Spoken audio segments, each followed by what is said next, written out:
All right. Welcome, folks. Last minute betting with the Sports Nuts. Bob and Mike from the Sports Nuts OddsJam, OddsJam TV, TikToks, OddsJam Nuts with a Z.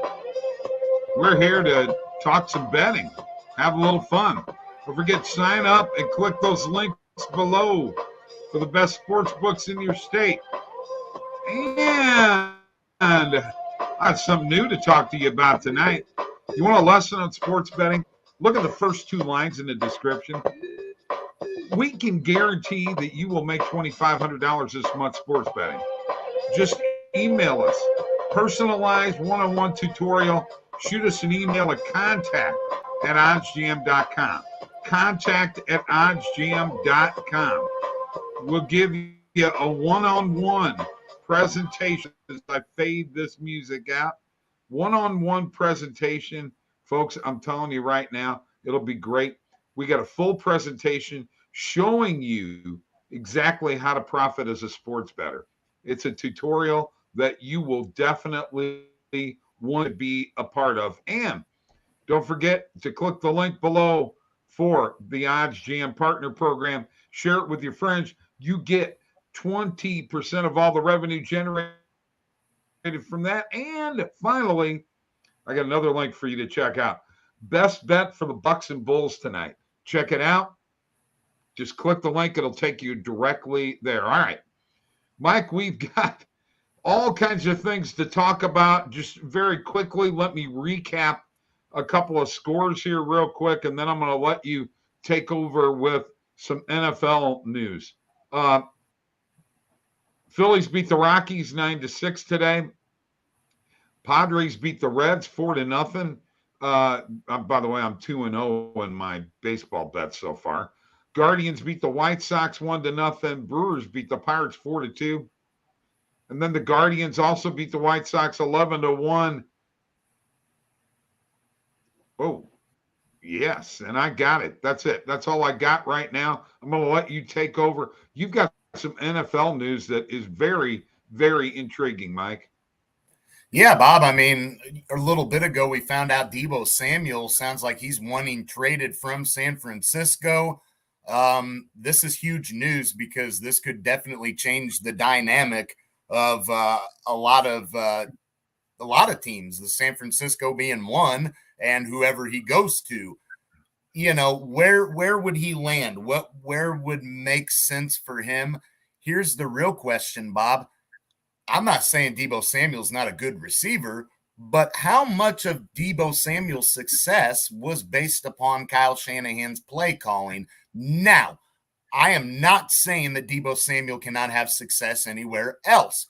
What I'm saying is, even though Kyle Shanahan has not won a Super Bowl as a head coach, we know him for the choke act in Atlanta in the Super Bowl. We know that with San Francisco, they weren't able to get over the hump and get a win against the Chiefs in the Super Bowl. And we know that they weren't able to get over the hump against the Rams this past season. But Kyle Shanahan is an elite play caller, and more importantly, Kyle Shanahan is an elite play designer. So, that being said, where would Deebo Samuel go that he would have success? To me, the only options are a team like Green Bay, a team like Kansas City, where you've got a proven quarterback that can win there. Otherwise, I don't know any particular fits that are going to work per se. You need a good quarterback, I think, number one. And number two, you need a good offensive play caller. Andy Reid is a good play caller and a good play designer in Kansas City. So that to me would be a good fit. I agree with you 100%. Mike, Edgar Covarrubias is with us again. Edgar, thank you for joining us once again. Live chat is going on, folks. We do try to interact with you as much as possible. So, another story in the NFL, Mike, is Baker Mayfield did not show up today at whatever their off-season conditioning program or whatever it is nowadays, but he ain't there, and he ain't going to be there. And my question is, wouldn't it be funny if he went to the Steelers? Is that a possibility? Well, I mean, if you're Cleveland, you have to consider that is, do you want to throw him to a division rival that has a history of winning and has a history of consistency in the upper management, head coaching, ownership, the whole shebang in Pittsburgh? There's not an organization that you could say has been any better over the history of the NFL in terms of having legitimate contenders and having, in my opinion, just an all-around well-oiled machine of an organization. So would you risk giving him to Pittsburgh and then him being turned around a little bit with that organization, your division rival? That's a risk that I think if I'm Cleveland, I don't know that I want to take that unless I don't think that there's any chance, there's not a snowball's chance in hell that I believe Baker Mayfield can go anywhere and be productive, let alone the Steelers, our division rival. To me, you got to consider that, though, because what I've seen, no, Baker Mayfield's not a great quarterback, but I've seen enough good out of him to think that if he goes to the right organization, the right fit, there could be some good upside there. So Cleveland's got to weigh their options, obviously, but I definitely think that's worth considering. I can't believe that Baker Mayfield was a number 1 overall pick and that he won a Heisman. I mean, I've watched the way the guy throws the football. He's an interception waiting to happen. He's a turnover waiting to happen. The Cleveland Browns have always screwed up when it comes to picking a quarterback. That's all there is to it. All right, let's talk NBA playoffs.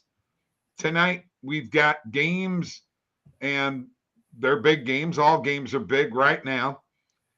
So, Mike, Brooklyn, Boston, Philadelphia, Toronto, Chicago at Milwaukee, Philadelphia up 2-0. We finally are going to get to see whether what you and I both think that Toronto crowd is going to make a difference.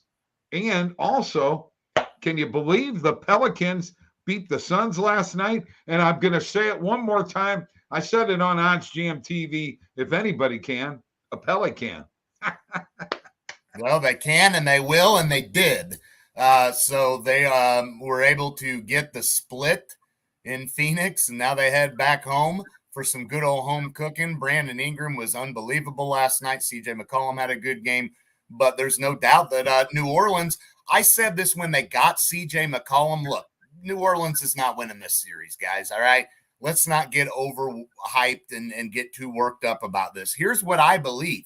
When they made that trade for CJ McCollum, I talked about them being a potential interest landing spot for maybe other free agents, because now they kind of have shown you a little bit that, hey, they've got some boys that can play, and Brandon Ingram looks like he has no doubt turned it around and become what a lot of people thought he would be with the Lakers. And I think that they are maybe a potential for trying to land, a big time player, because the fit would be there with the supporting cast that they have. The Pelicans are a superstar away from being a legit contender, possibly. So, look, I think for the future, New Orleans has maybe a little bright spot. We'll have to see. But look, they're not beating Phoenix in this series. I don't think they get another game. I think Phoenix wakes up now and realizes enough's enough. Okay, so what about these other games tonight, particularly the Brooklyn and Boston game, Mike? What's happening here? Well, I made a mistake last night for my lock of the night, not realizing that game's tonight. I've been so hyped up for it, I lost track of. I had some early plays that I was working on, but that game is tonight. I do like Brooklyn tonight on the money line because I think that this is going to be a long series, and I think for it to be a long series, I think Brooklyn's got to get a split in Boston and not go down 0-2. So I expect a win for Brooklyn tonight, and I expect them to be some. I expect them to close out this game, Bob. Let's face it, they didn't close out the game. Okay, got to get to comments. Edgar said if I could sneak my phone inside of work, I'd be tuned in for the AM show, but I can't. Thank you, Edgar. Appreciate that. Jordan Valere, or I think that's how you say his name. Boston money line is what he's saying tonight. What do you think of that play, Mike? Well, I mean, there's certainly we'll take a look at the line right now and what it's at. We'll do that here in a second. Just immediately, I mean, you're at minus 160 for Boston on the money line. I don't see enough value there. If you think Boston's going to win, I think you'd probably find more value on the spread than you would on the money line because you're looking at minus 3.5 right now. I think there's better value there if you're that big a believer in Boston. Got another comment. We the people took Drummond double and the W at plus 900. Mickey B, any chance for the Bulls this series, Mike? Come on, address this. Bob, I actually think that the Bulls have an opportunity to maybe get a game when it gets home in terms of winning this series. I don't think, but I will say this, Bob. I thought they played a better road game in game one. Look, the Bulls are not a good road team. They struggle mightily against the top tier teams in the NBA. They're 0 against all the top 8 seeds in the playoffs, 1 through 8. They are not good against them. So they definitely have to win a game, and that would be against one of the top teams, which they have not yet done. But they played good against Milwaukee. I think they get a game at home. Mike, they're blowing me up here. Steven Batsa, Nets are going to make it close, not confident about a win. Jordan Thackeray, Raptors at home, give me money line. We the people, I think Bulls get swept. They can't keep up scoring-wise. Guys, appreciate all the comments. We will get back to them in a few minutes. Well, I got to point at the Raptors. Look, I expected the same thing with the Raptors coming into this series, but, man, do you really think without Scotty Barnes that this is going to really be what we thought it was going to be? I agree the home cooking for Toronto should help them, but I'm really, really concerned now with this series. And this was a series I expected to be long. I got to take care of business one more time. We got to talk about this. Folks, if you want some help with your sports betting, okay, if you want to learn, you want a lesson on sports betting, look at the first 2 lines in the description, and we can guarantee you that you will make $2,500 this month sports betting. I'm going to tell you right now, if your bankroll is just $200, it ain't going to happen, okay? You're going to have a bigger bankroll in order for it to happen. But just email us. It's a personalized one-on-one tutorial. Shoot us an email at contact@oddsjam.com. We have a full presentation for you. So with that being said, Mike, are you ready to show these folks some positive EV plays? Because I'm telling you right now, these guys are chomping at the bit for NBA plays. And then we'll get to the NHL here in a bit. Yeah, Bob, let's jump right into it. Let me jump into my bets here. You got me shared? I got you shared. You're right there, buddy. Look, I know I said I wanted the Nets to win this game, and I think they will. That being said, I still think Kevin Durant under 44.5 PRA is a good play, minus 104 on FanDuel. I like Vucevic to have a good game, over 10.5 rebounds. I think he can get that. Plus 105 is what we were able to get that at. You see the closing line value right now, minus 111. So we're in the green on even that and Kevin Durant right now. Closing line value on Durant minus 110. Dylan Brooks. Look, Dylan Brooks has got to step up.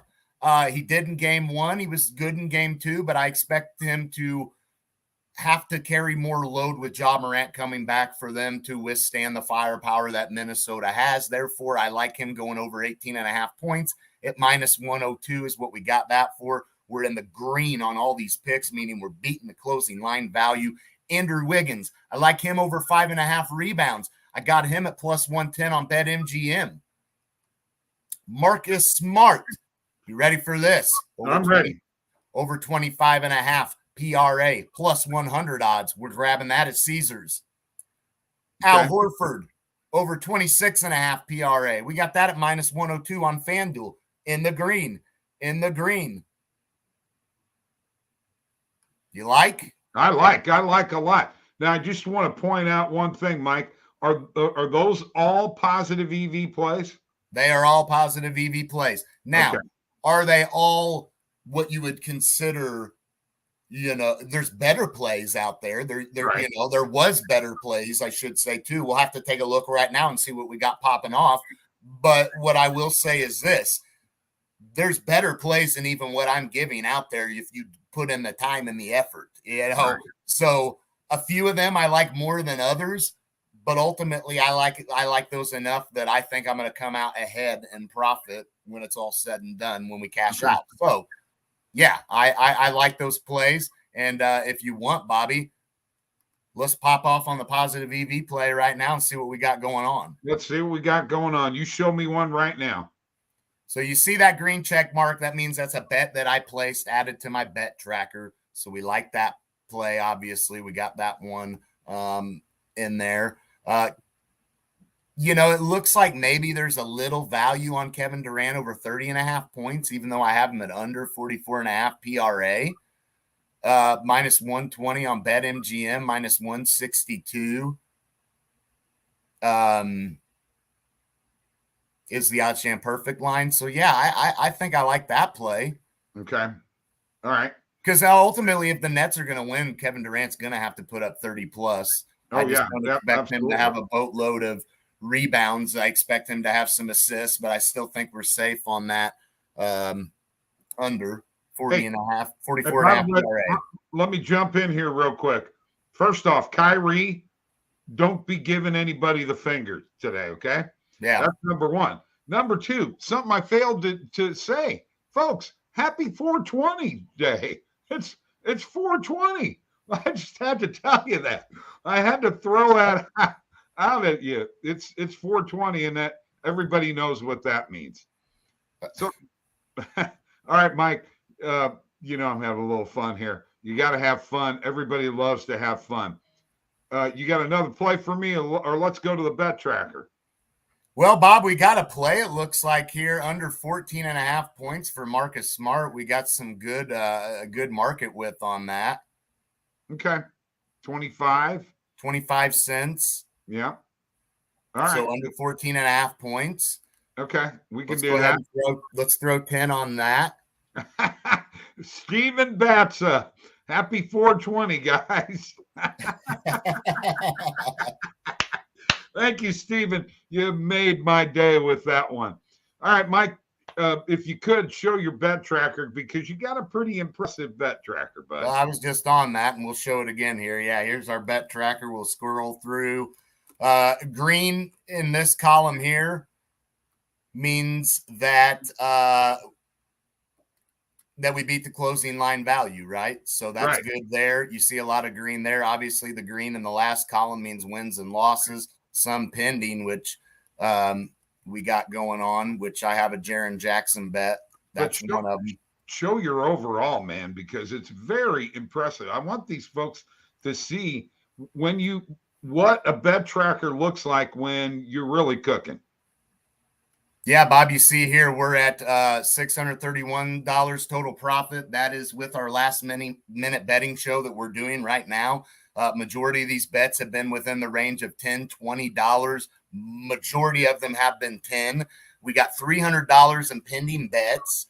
Our return on investment, 23.1%. Our percentage of beating the closing line value is 67%. So that's really good. Yeah. We're doing really well at beating the closing line value. And as you see here, the profit by bet type, I've been doing a lot of positive EV bets. As evidence here. So you see how profitable these are. And then you see my profit by sports book there. And then you see my profit by sport here. A lot of basketball, huh? Oh, yeah, tons. And I love it. All right, folks, there you have. We're going to remove Mike's screen share there. That's his bet tracker, positive EV plays. Jordan Factory, I have a rather large free bet on WinBet tonight that needs turned into cash, Mike. No pressure here. You got any suggestions? A rather large bet. Huh? It's a free bet, and he wants to turn it into cash. You got any ideas? Well, are we gonna let's stay? I mean, I think we could stay in the NBA.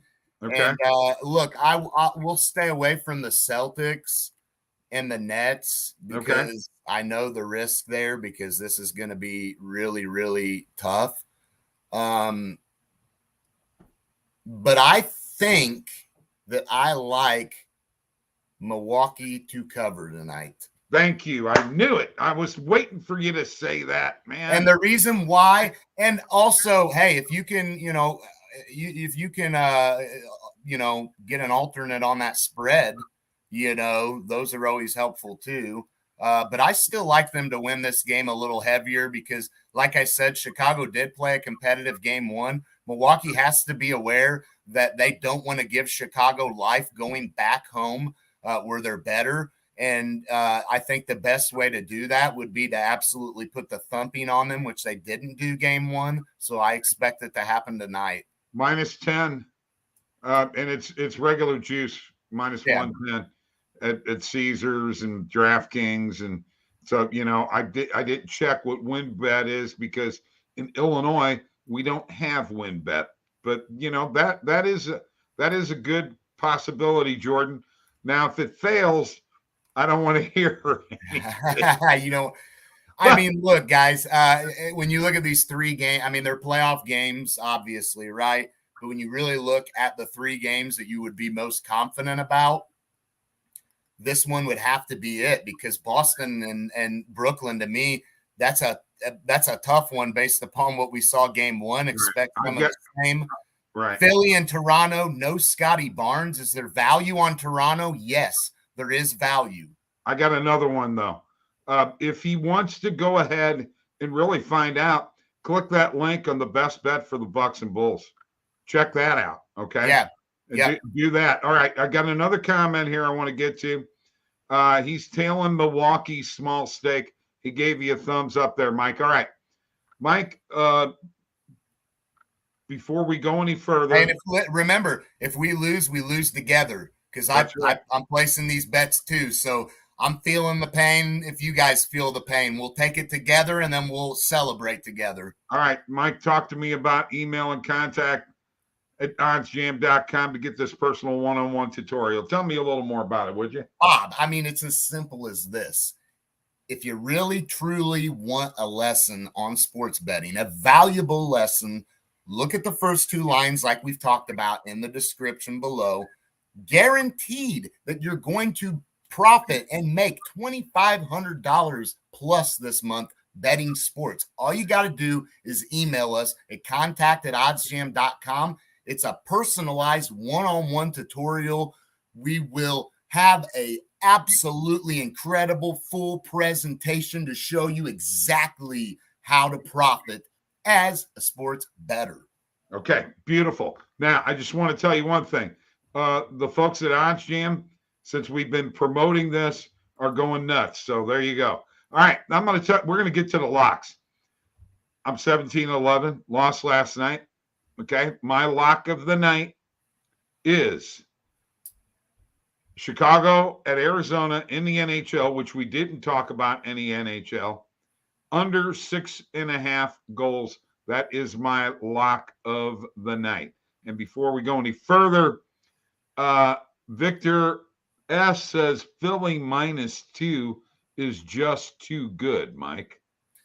I would have to tend to agree with him. And like I said, no Scotty Barnes. I know they're getting the home cooking in Toronto, but it's just obvious with Tyrese Maxey really coming into his own as one of these young players that I think we need to throw some respect on his name. The combination of Harden with Embiid. Look, Harden does not have to carry the load. There's been so many times that you don't even need Harden to have 20 plus anymore. You just need Harden to feed Embiid and create and give you 15 to 18. So yeah, I agree. I like Philly. I agree with you 100% there. All right, give me your lock of the night. All right, so my first lock of the night, I am going with it. The Celtics and Nets. I'm taking the Nets on the money line because there's value. And I think we're in for a treat of a series here. The other one, We're going to stay in the NBA, and we're going to go with Milwaukee on that spread, -10. I believe it. I am not sold on the Bulls. I do believe they can get a game at home, possibly, but they've been too bad against the top tier teams. For me, Milwaukee is due to thump them. And once again, click that link for the best bet on the Bucks versus Bulls. Very quickly for me, I want to just very quickly talk about in the NHL a couple of games. You've got Washington at Vegas. You got Dallas at Edmonton. Those are two games that are extremely important they both have playoff implications. Seeding movement. Vegas right now, Mike, their coach, Peter DeBoer, said we have to win the rest of our games. They cannot afford to lose this game. I picked them tonight. I may be wrong, but I think that they're going to come through tonight. I don't think they can win the rest of their games. And Dallas has got Vegas. They got a 4-point lead on them. They got Vegas nipping at their heels for that last wild card spot in the West because Nashville now is in the first wild card spot, and Edmonton has the Kings nipping at their heels. They're only 1 point behind. And Washington is trying to get into third place in their division, so they're not in the wild card. There's all kinds of stuff going on tonight in the NHL, Mike. Oh, just in for a treat. And I think that one thing I'm looking at Dallas Edmonton is expect that to be like a playoff game. It's got that type of feel. Edmonton is a high-powered offense, but I think that as bad as Dallas needs it, I think you can see a muddied-up game here, and I think that you could maybe find some value somewhere on the under and the goals in that game because I expect that to be a more playoff type of game, being that this is getting towards the end of the road here, man. Mike Smith has been hot lately, so the under might be a good play. I'm just going to tell you right now, I'm not sure that that's going to happen. Okay, but we'll see. All right, folks, that's it. We're done with last minute. We're not last minute betting, man. We got to go. We have had a great time. There's been a ton of people on here. Appreciate all the comments. Tomorrow. Don't forget, email contact@OddsJam.com to get a personal one-on-one tutorial how to make $2,500 a month sports betting. You got to do it, folks. We'll see you later. Peace. Happy 420.